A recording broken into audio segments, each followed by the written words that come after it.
কথা বলেন ঠিক কিনা? 2 নম্বর মামলার নাম হলো কবর। এই কবরের জিন্দগি আমার আপনার জন্য এত কঠিন একটা জায়গা। আল্লাহর নবী সাল্লাল্লাহু আলাইহি সাল্লাম ঘরের ভিতরে ঢোকার পরে দেখলেন গুনগুন গুনগুন করে কান্নার আওয়াজ পাওয়া যায়। কে কাঁদে, কোথায় কাঁদে?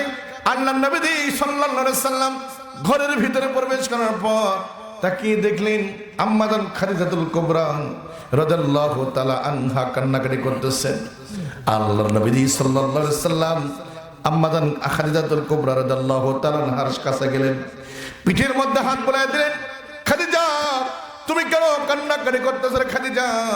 আমাকে একটু খুলে বলবা কি তোমাকে কেউ কি গালি দিয়েছে নাকি, নাকি তোমার সঙ্গে কেউ খারাপ মন্তব্য করেছে, না তোমার মনের মধ্যে কোনো দুঃখ? আমি তোমাকে ঠিক মতো কাপড় চোপড় দিতে পারি না, গহনা গাঁটি দিতে পারি না, রে খাদিজা তুমি কেন কান্নাকাটি করতেছ? তোমার কান্না তোমার কলিজা মানে না। খাদিজা বলো বলো তুমি কেন কান্নাকাটি করতেছ? এ মুসলমান মা বোনেরা দেখেন খাদিজার মনের মধ্যে কি ব্যথা, কি কষ্ট ছিল। আল্লাহর নবী সাল্লাল্লাহু আলাইহি সাল্লাম খাদিজার পিঠের মধ্যে যখন হাত বোলাইলেন, খাদিজা আরো হাউমাউ করে ছোট্ট বাচ্চার মতো কান্নাকাটি শুরু করে দিলেন। নবীকে ডাকতে বলতেছেন, নবীজি আমি এমনি কাঁদতেছি না গো নবীজি, আমার মনের মধ্যে বড় কষ্ট। আল্লাহর নবী ডাকতে বলতেছেন, খাদিজা কি তোমার মনের মধ্যে কষ্ট, আমাকে খুলে বলো। নবীজি কথা বলার সঙ্গে সঙ্গে খাদিজাতুল কুবরা আম্মা জান ডাকতে বলতেছেন, ওগো আল্লাহর নবী আমার মনের মধ্যে ভয় হয়, আমার মনের মধ্যে বড় সংশয়, আমার মনের মধ্যে বড় ব্যথা। আমি যদি আল্লাহু আকবার। কিন্তু মুসলমান মা বোনেরা বর্তমান সময়ের খাদিজা যারা আছে তারা স্বামীর কাছে গহনা চাই, টাকা চাই, পয়সা চাই, গাড়ি চাই, বাড়ি চাই, কথা বলেন ঠিক কিনা?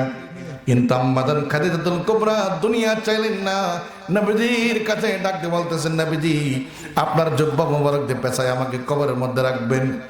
ওগো নবীজি এই আমাকে সুন্দর করে কাপড়ের কাপড় পরাইয়া সুন্দর করে পেঁচাইয়া যখন আমার জানাজা শেষ করা হবে, আমার যখন কবরের মধ্যে নামানো হবে, ওই কবরে নামানোর সময় দুনিয়ার কেউ যেন আমাকে না ধরে।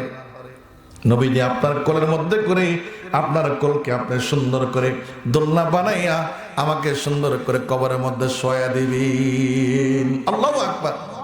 আমার মুসলমান বাপরা আমার 2টা কথা শেষ। 3 নম্বর কথা হলো নবীজি 3 নম্বর ওয়াদা আমাকে দেন, যেদিন মারা যাব সেই দিন আল্লাহ রাব্বুল আমিন কবরের মধ্যে 3টা প্রশ্ন করবে। কয়টা প্রশ্ন? কথা বলেন কয়টা? 3টা প্রশ্ন প্রত্যেকটা মানুষের জন্য বরাদ্দ। 1 নম্বর হলো তোমার রব কি, তোমার দিন কি, তোমার রাসূল কে ছিলেন। 3টা প্রশ্ন, কথা বলেন ঠিক কিনা? নবীজি এই 3টা প্রশ্নের জবাব যদি ঠিক মতো দিতে পারি, আল্লাহ তাআলা জান্নাত থেকে আমার জন্য সুরঙ্গ একটা পথ বের করে দেবেন, জান্নাতের আলো বাতাস দেবেন, জান্নাতের বিছানা বিছায় দেবেন, জান্নাতের পোশাক পরায় দেবেন। নবীজি কিন্তু আমি আমার মনের মধ্যে ভয় হয়, আমি না জানি এই 3টা প্রশ্নের জবাব যদি না দিতে পারি তাহলে আমার সঙ্গে কোন ব্যবহার হয়ে যাবে। নবীজি আপনি অবশ্যই অবশ্যই আমার পাশে দাঁড়ায়া, কবরের পাশে দাঁড়ায়া 3টি প্রশ্নের জবাব দিয়ে যাবেন। আল্লাহু আকবার। আমার মুসলমান বাপরা আমার এই কথা বলার পর আল্লাহর নবী সাল্লাল্লাহু আলাইহি সাল্লাম খাদিজাতুল কুবরা রাদিয়াল্লাহু তাআলা আনহা আম্মাদানকে সুন্দর করে সান্ত্বনা দিলেন, বলেন খাদিজা তুমি টেনশন করো না, চিন্তা করো না, তুমি চিন্তা করো না, তোমার জন্য 3টা ওয়াদা আমি ঠিক মতো পালন করব। কিছুদিন পর আম্মাজান খাদিজাতুল কুবরা রাদিয়াল্লাহু তাআলা আনহা ইন্তিকাল করলেন। এই 2টা কাজ সম্পন্ন হলো। 3 নম্বর কাজ, কবরস্থ করার পর আল্লাহর নবী সাল্লাল্লাহু আলাইহি সাল্লাম কোনদিন কোনো ব্যক্তি মারা গেলে চোখের পানি ছেড়ে দিয়ে কান্নাকাটি করেন না, কিন্তু কলিজার টুকরা, কলিজার অর্ধেক আম্মাজান খাদিজাতুল কুবরাকে হারানোর পর আল্লাহর নবী চোখের পানি ছেড়ে দিয়ে কান্নাকাটি করতেছেন। কবরের কাছ থেকে সরেন না, এদিক সেদিক যান না। হযরতে আবু বকর রাদিয়াল্লাহু তাআলা আনহু আল্লাহর নবীর কাছে গিয়ে বলতেছেন, নবীজি চলেন বাড়ির দিকে যাই। আল্লাহর নবী ডাকতে বলতেছেন, ও আবু বকর আমি তো বাড়ির দিকে যেতে পারবো না আবু বকর, আমার এখনো কার্যক্রম শেষ হয় নাই, তুমি বাড়ির দিকে যাইতে পারো, কোনো সমস্যা নাই, আমার এখনো একটা কাজ বাকি আছে। আল্লাহর নবী কাঁদতেছেন, আবু বকর বাড়ির দিকে রওনা হয়ে গেছেন।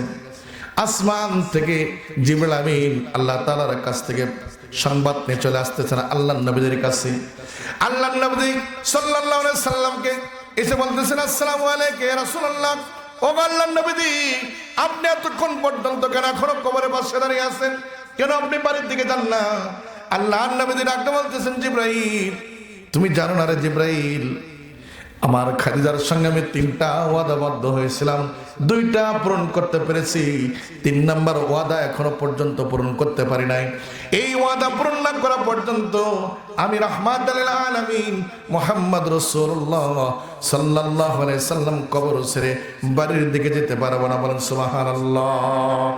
নারায়ে তাকবীর। খোদার আকর্ষণের আগমন। মাওলানা আলহাজ ইরামতি কি সেই প্রশ্ন, কি সেই ওয়াদা? আল্লাহ নবী সাল্লাল্লাহু আলাইহি সাল্লাম বললেন, ও জিবরাইল, আমি খাদিজাকে কথা দিয়েছিলাম, আমার খাদিজাকে যেদিন কবরের মধ্যে শোয়ে দেব, ফেরেশতারা যখন কবরের মধ্যে সে 3টা প্রশ্ন করবে, এই 3টা প্রশ্নের জবাব আমি রাসূল কবরের পাশে দাঁড়িয়ে তাদেরকে খাদিজার পক্ষ থেকে উত্তর জানিয়ে দেব। সুবহানাল্লাহ। এবার জিবরাইল ডাকতে বলতেছেন, নবী আপনি টেনশন করেন না, চিন্তা করেন না, আপনি যেই কথা ভেবে যে ওয়াদার জন্য এখানে অপেক্ষা করতেছেন, আল্লাহ নবীজি সুন্দর করে কথাটা শুনে রাখবেন। এই প্রশ্নের জবাবগুলো স্বয়ং আল্লাহ রাব্বুল আমিন আরশ আজিম থেকে খাদিজার পক্ষ